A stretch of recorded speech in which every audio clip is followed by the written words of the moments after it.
For Horton's kids and for the children that we serve, continued and stable federal funding is essential. It is a bedrock.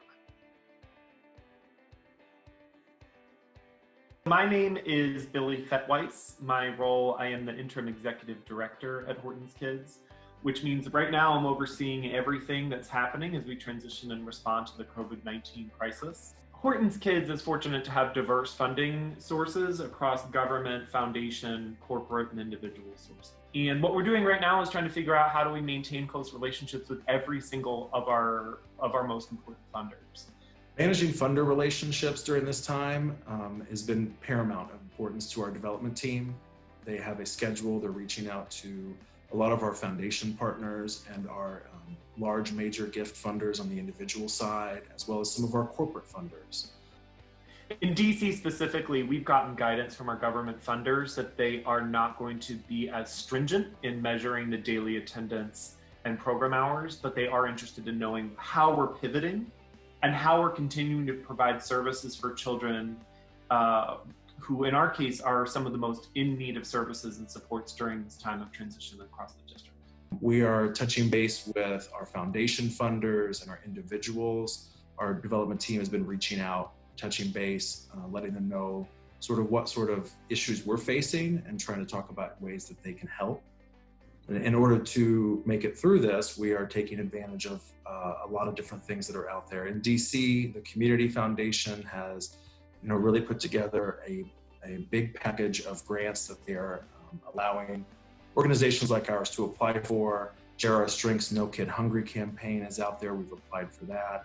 21st Century and United Way have both made clear that we can submit budget addendums, knowing that things that we may have planned to spend before, we may not be able to spend now, as well as new expenses will be popping up regarding how we deal with kids and families through technology, for instance, or an increase in food needs in our community. We're also taking advantage of the federal stimulus. The Paycheck Protection Program loan is something we're in the middle of applying for now. The process for a lot of these has been unclear, especially the federal stimulus package. A lot of banks were confused up front and delayed the implementation.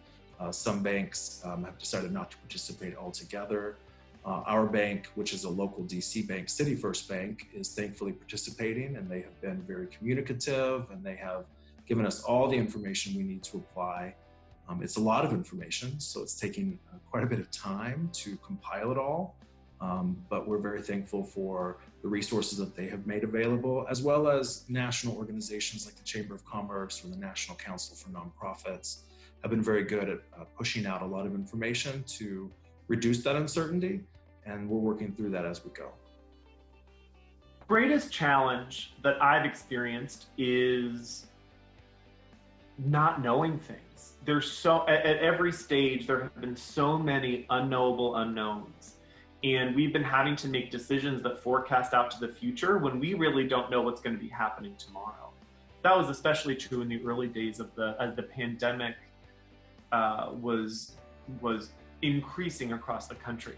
It seemed like every day we would learn something that would make yesterday's decisions seem irrelevant. We're learning a lot, and the information that we're using to make decisions is evolving at a pace that's very fast. But at the same time, we need to make decisions that forecast out far into the future. And that's challenging. We don't know how long we're going to be socially isolated. We don't know the impact that this is going to have long-term on our individual and corporate sponsors. We don't know what's going to happen at the federal government when decisions need to be made to reduce the deficit and figure out where these trillions of dollars are going to come from.